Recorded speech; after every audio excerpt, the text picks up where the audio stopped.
మహిళలను ఆర్థికంగా బలోపేతం చేయడమే ప్రజా ప్రభుత్వ ఉద్దేశమన్నారు మంత్రి కోమటిరెడ్డి వెంకటరెడ్డి. మహిళల అభివృద్ధికి అనేక పథకాలు అమలు చేస్తున్నామని చెప్పారు. ఫ్రీ బస్ జర్నీతో పాటు ఆడబిడ్డకు పుట్టింటి సారిగా ఇందిరమ్మ చీరలు పంపిణీ చేస్తున్నామన్నారు. గ్రామాల్లో మహిళల పేరు మీదనే ఇందిరమ్మ ఇండ్లు మంజూరు చేస్తున్నామన్నారు. యాదగిరిగుట్టలో ఇందిరా మహిళా శక్తి సంబరాల్లో పాల్గొన్నారు మంత్రి.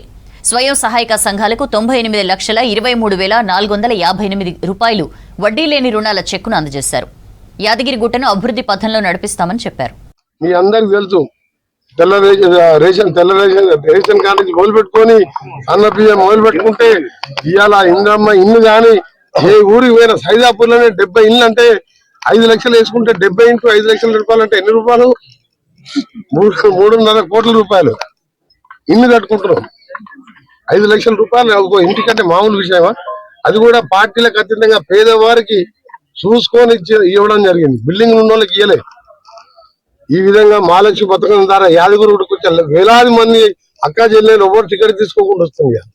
దానికి 10,000 కోట్లు రాష్ట్ర ప్రభుత్వం ఆర్టీసీకి కట్టింది. 200 యూనిట్లు కరెంటు ఎవరు బిల్లు కడతలేరు. అది 5,600 కోట్లు మేము కట్టాం. మేము విద్యుత్ సంస్థలు కట్టాం.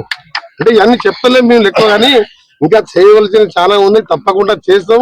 ఆ లక్ష్మీనరసింహ ఆశీర్వాదంతో మళ్ళా కూడా మన ప్రభుత్వం వస్తుంది, రైతు ప్రభుత్వం.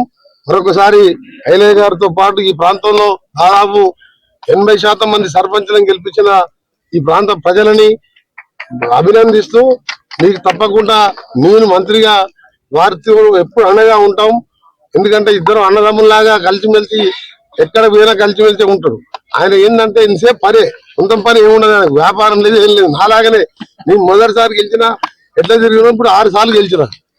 ఎందుకంటే ఎప్పుడు ప్రజల మధ్య ఉండే నాయకులకు మీ అందరు అండగా ఉండి వచ్చే మున్సిపల్ ఎన్నికల్లో యాదగిరిగుట్ట ఆలేరుని 12 కౌన్సిలర్లు గెలిపించి ఆయనని ఇంకా కూడా బలవంతం చేస్తే మీ ఏరియా ఇంకా ఎక్కువ డెవలప్ అవుతుంది.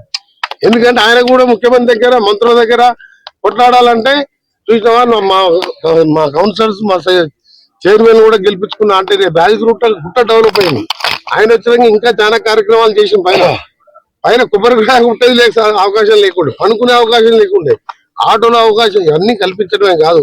ఈ రోజు ఇంకా గుట్ట కింద ఉన్న మున్సిపాలిటీలో డ్రైనేజ్ లేవు, సీసీ రోడ్లు లేవు, ఇవన్నీ చాలా చేసేది. ఈ రోజు అభివృద్ధి కార్యక్రమాలు ఇంకా వేగవంతం చేస్తాం. కాలంలో ఇంకా 3 సంవత్సరాలే కాదు, ఇంకో 5 సంవత్సరాలు ఉంటాం. విమర్శలను పట్టించుకోము.